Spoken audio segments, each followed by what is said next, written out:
When in doubt, fill out that 1010 easy, give it to us, let us determine your eligibility.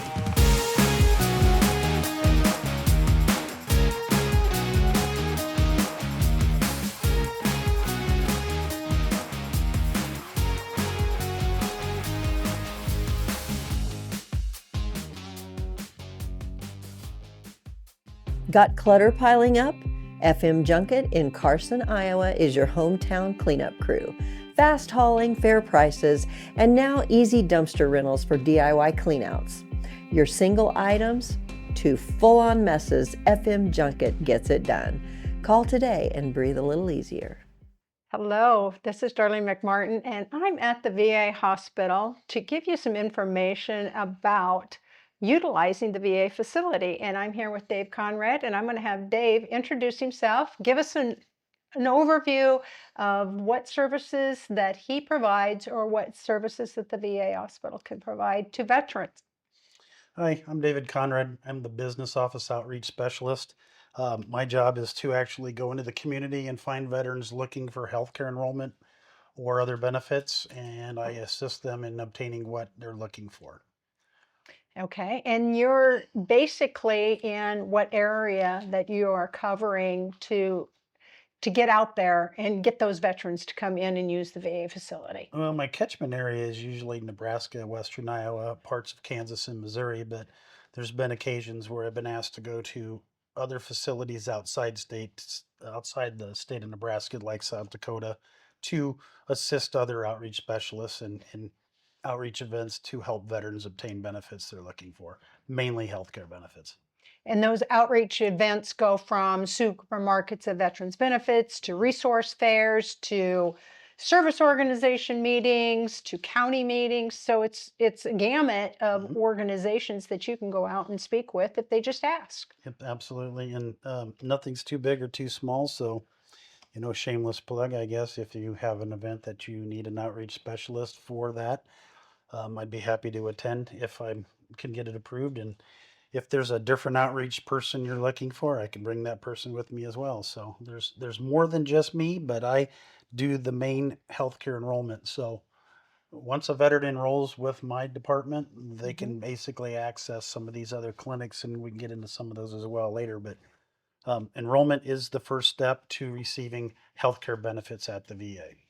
So when someone wants to enroll into the VA facility, what what do they need to do? And just for me, coming in and saying I'm a veteran, Okay, that's so not enough. um, Sorta. there's lots of options, but like lately I've been working um, in the front office in the eligibility department, and veterans will come in with their DD 214s. Normally, copy 4 works best. They'll bring their DD 214s in or proof of discharge from the military, and then we'll actually have them fill out a 1010 easy form if it's their first application for care. Mhm. And then from that point on, we enter them in the system and see what priority group they fall in. Now, as a general rule, a veteran must have served active duty service time after 1980 for 24 consecutive months with an honorable or a general discharge to be eligible to at least apply for VA health care. There's certain exemptions for that, but that is the general overall qualification. Now, that is an active duty component. So, Guard and Reserves with Title 10 orders, they are actually eligible to apply for services as long as they served the full time they were called up on that Title 10 order and discharged back to their units. Now, another exception to that, if you went to a hazardous duty or a combat zone, then you may have special eligibility as well. So, when in doubt, fill out that 1010 easy, give it to us, let us determine your eligibility.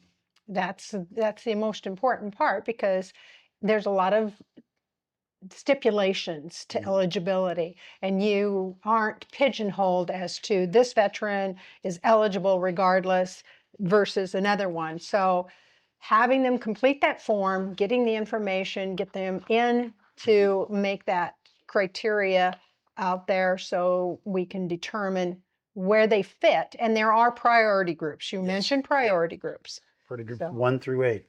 Party groups 1, and we won't go into all of them because it'll take us all day. But priority group 1, 2, and 3 usually have service-connected veterans. And what that means is it's a veteran with a compensable disability between 0 and 100%, which makes them a service-connected veteran. Anything below that usually would be a veteran that does not have disability, or they fall into a different category based on their income. So that being said, there are 8 categories of veterans. We won't cover them all. Your environmental veterans, if they aren't service connected, go into the priority group 6. But your priority group 5 is where most veterans that aren't service connected will land. Those are veterans with the right service time, income below the established thresholds, and good service time. So we can enroll them for care. If you have a question and you wonder if you're enrolled, ask. So we get a Mhm. lot of people in every day that got bad information from someone that we Mhm. can change, or we can actually help them enroll. Especially if they have more than one DD 214. Correct. So they might have been deployed or they had a different period of service. So there's a change in their status. Mhm. So they can jump from one priority group to another priority group due to that. If they Absolutely. end up getting service connected with a CVSO in their counties, that could change their priority group. And they need to let you know that happens because you Absolutely. can change that on their enrollment cards, their VIC cards. So, I mean, once they get into the system, doesn't mean they need to stay where they're at. And those Correct. priority groups also help with co-pays, accessibility to other things within the VA system. Hmm. So certain Yeah, percentage of disability, like at 30%, veterans get travel mileage reimbursement. right. So for their healthcare visits, they can get mileage. If they're below 30%, they can only get mileage for The the service connected condition. service connected conditions Yep. unless they do a copay test to determine whether their income is below the threshold So for that's why it's transportation. important to give the income as well, because a lot of Absolutely. them don't do that. They say, "Oh, I'm 30% service connected, but I'm not going to give you my income." But Absolutely. if they did, and they were under a certain, they could qualify Mhm. for other things as well. Absolutely. So updating that means test, how often does that have to be done? Well, it depends. So, I mean, a lot of veterans in the priority group 5, they only have to do it once every couple of years. Okay. But if the veteran is claiming that either pharmacy exemption or claiming that travel pay Hmm. requirement, they have to do that yearly on the anniversary of the month that they did it in. So updating in their system Yep. is important. Just using the VA isn't just enough Mhm. because it's all different. Because the VA has the cemetery system, the hospital system, and the benefits system. Mhm. And normally they aren't grouped together automatically. It's It's kind of, you can access it, but especially if they're changing priority groups. mhm. But it's something that the veteran needs to be aware of and make sure they tell each one of them that they're utilizing that system. Right. And if the veteran is enrolled at the VA using the VA and they have a change in their service connected disability, let's say they go from 30 to 40, 40 to 50, Mm-hmm. maybe 30 to 100, that will update most of the time automatically because VBA does feed into Mm-hmm. some of the records that we have available to us. That will almost sometimes that will do an automatic update. In the past days when we were in the doing a lot of paper Right. back in the day, Back in the we day. had the veteran had to bring the letter in and we had to physically go in and change that disability for Right. them, which could make them exempt from pharmacy copay, could give them mileage for all their Right. appointments, like we said, and it could actually, in some scenarios, reimburse the veteran for co-payments that they've made from the date that they received their new Award word. Yep. letter. So Correct. that is Yeah. actually done by our one of our other sections within VHA. But yeah, we can help them navigate that to get to the right person as well. Right, because at 30%, they're still obligated to pay the copay. So, but if they Mhm. get to the 50%, then they don't have to pay a At prescription copay. 30%, they have to pay for meds that aren't related to their disability. Correct. So anything Yeah. that's related and that is free, and then Hmm. sometimes that will happen where a veteran may get charged. It just happens. Uh, they come and talk to the person. We put them Hmm. in the room with the person that can review that, and then they write that off. So, um, It's just upgrading the yeah, VA. absolutely. You got to go to the eligibility office Hmm. once in a great while Yep. and give them the information and make sure that the information that they have on hand is accurate and up to date. You all have to do is check and have a communication, have a talk, and that makes a big difference in the veteran and in the family. Now, the easiest way, I mean, to get enrolled, you do outreach, but how do we get this information out? Because a lot of veterans that are employed, they have work, they have employment, and they have insurance through their employer. They say, "Oh, I don't need to use the VA system. I don't need to go and get into the VA." Even they might have a service-connected condition. They might, might be eligible all the way along, but they're not using it. I always told them, go, get Absolutely. enrolled, get enrolled. I think all veterans with a service-connected disability or not, if they're eligible to use the VA, they should use the VA. Yes. And for me personally, I think that that's important because, and then don't ever try to make everything about dollars and cents, but the more veterans we have enrolled using a particular facility, the more funding you get. They don't use all that funding for one veteran, then they can use the rest of Right. it, the leftover that they get per person, to treat other veterans. And they can go Same way. once a year Mhm. to get updated. I might use it 3 or 4 times a year, or some people only use it once a year for their follow-up and their updated information. Correct. And I think it's important if you do have a service-connected disability to let the VA treat that. Right. It shows that you are actively still having problems with that disability that you're being compensated for, and your medications for that condition would be free. Right. So I think it's important for all veterans that are eligible to use the VA. And they have so many different programs.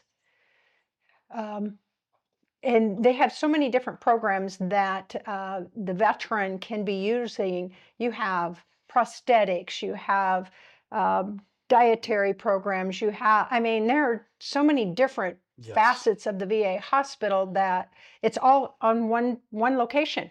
One location. Our physical therapy department is unmatched. Yeah. They've patched me up multiple times. I'm not trying to make this about me, but like Same here. I've used them.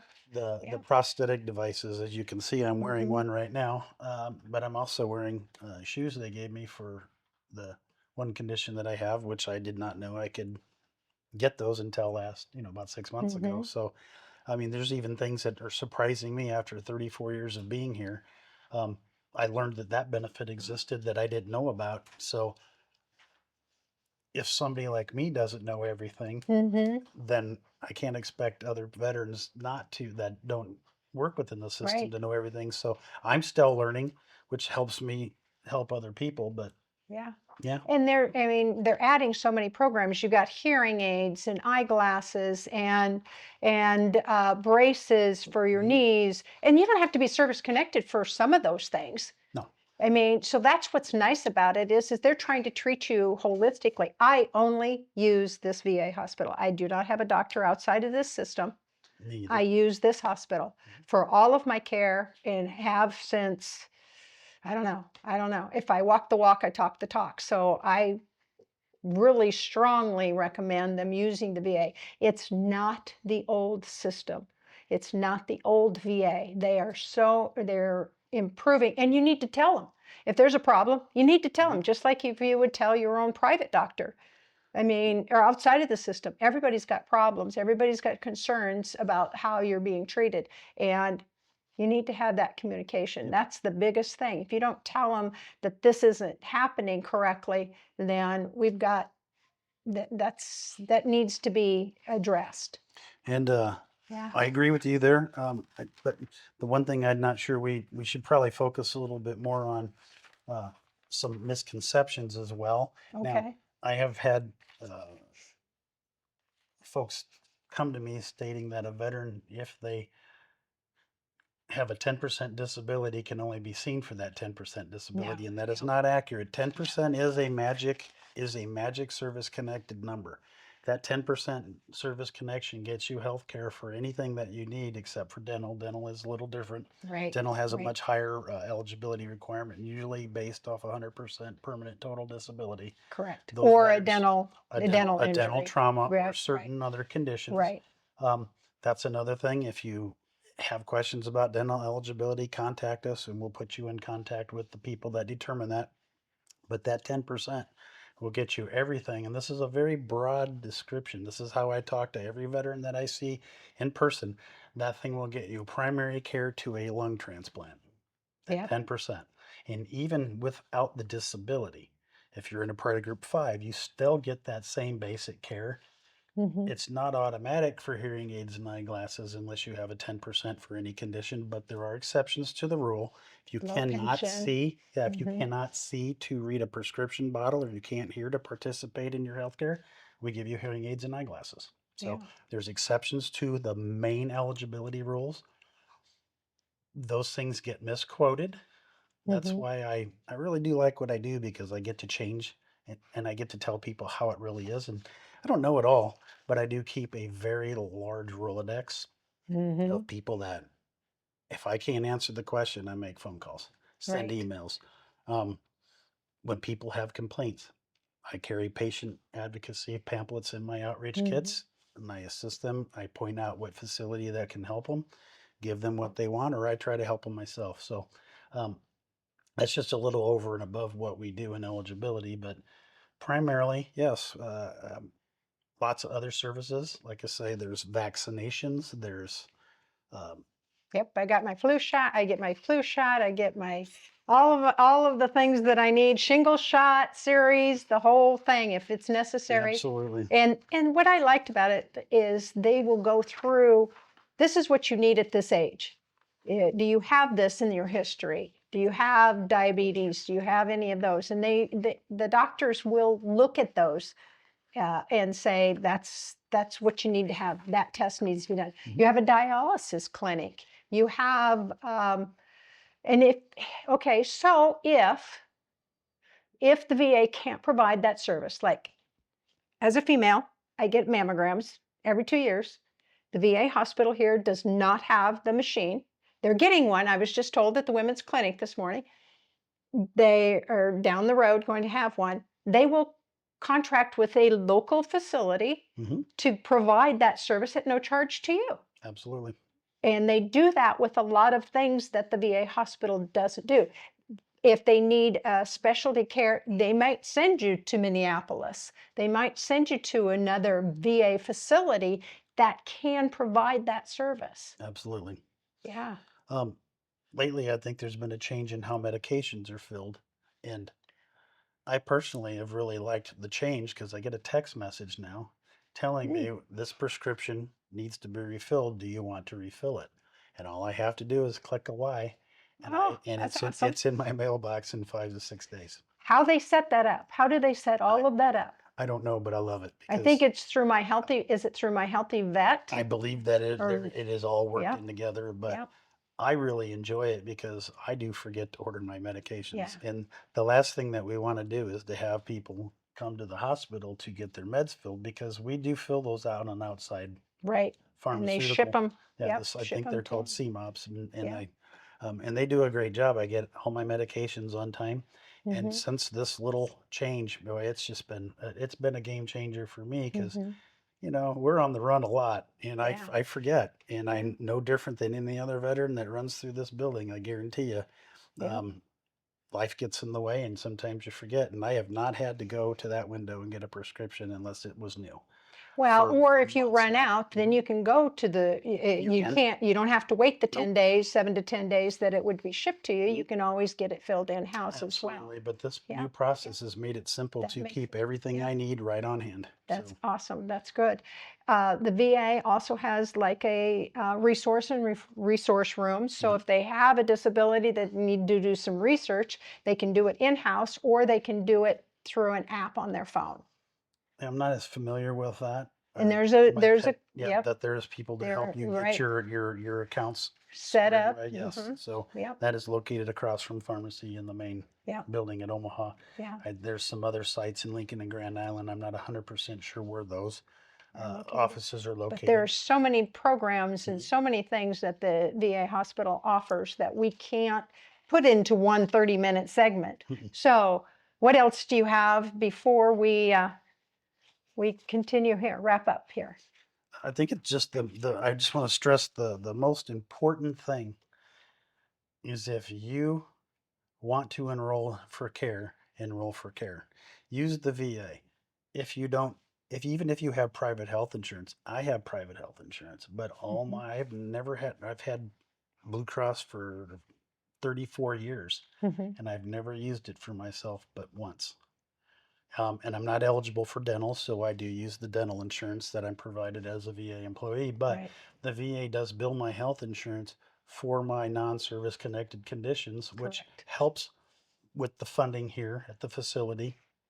And uh, anything that they don't get paid, so let's say 800 goes to deductible, the veteran is not billed that. No. They're not billed that $800.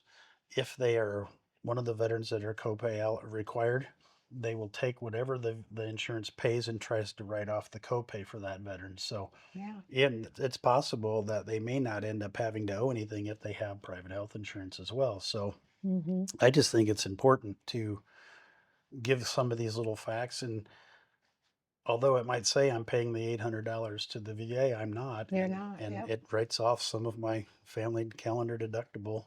Probably shouldn't Right. be. But that's what it does. I mean, even with my Medicare. Yeah. So yeah, there's so many things that the VA offers that we don't know. And the only way you're going to know is talk to an eligibility clerk. And Dave's done it for many, many years. I've known him for, unfortunately, many, many years as well. And Likewise. we've worked together, and we continued to work together because that's what you need to do. You need to have a good rapport with other organizations that can provide the referrals, because that CVSO that you work with is going to be filing that compensation claim. You have the DAV workers here at the VA hospital that you can also refer and say, you're working with somebody and you know they served in Vietnam and they have diabetes and they've never filed. You know where to send them. You know where to get them. You're correct, and you cannot do this job efficiently if you do not have good contacts and counterparts at other facilities. So let's just kind of cover it. So Yeah. you've got your DAV, your VFW, your American Legion, you got all the PVA, you got the club level Right. veterans, Service service organ. officers, Yep. then you have your county service officers. So every county has a representative to help veterans. Then you have your state representatives. Yep. Um, and then you'll have a handful of people here and there that kind of know what Volunteer. they Yep. volunteer. Yep. Absolutely. And I network with all those groups because, I learned pretty early on that you need help doing this. And, Right. um, You know your area mhm, of specialty, they know theirs, and you don't want to absolutely. duplicate a Nope. service. And I, So I appreciate that. and I love having the camaraderie with most of the people that I work with. Hmm. Um, Yeah, that being said, it would be impossible to do this efficiently if you did not have good contacts. appreciate that. Yep. Well, we thank you, Dave, for giving us some basic information. If you have any more information, how do they get a hold of you? Right now, the eligibility office, the phone number that we use right now is 402-995-4050. So, You can download a 1010 Easy off of the va.gov. I use that website quite often, and you click on the healthcare link, and then it'll go into enrollment. There's two types of uh, 1010 1010 EZs. There's a easy. registration. You do, if you want healthcare, you must click the enrollment box. Do not just check the registration because that's just going to put you in a placeholder and the VA will not offer you an appointment because they have not actually enrolled you for care. So there's two little sections there. Be careful with that. If you have questions, give us a call. You can come in and see us. We get lots of walk-ins. Hmm. But I also get lots of applications. I get lots of 1010 EZs from county service officers, the state reps, just like I kind of said before. Um, let's not overlook the vet centers. Right. The They vet send a centers do it too. Yep. they're primarily counseling and other services for veterans, a little bit different focus than the hospital, but they also send enrollment Hmm. applications to us. Right. So good partnership with those folks Yep. is a must. I think that's about it. I If think you we're have other good. questions, I'd be happy to answer them. Well, I'm hoping we'll probably come and visit a different department soon and find out what new changes or any updates that the VA offers. And I appreciate your sitting down and talking about VA hospital eligibility No with us. problem. Appreciate it. Thank you. Yep. Thank you.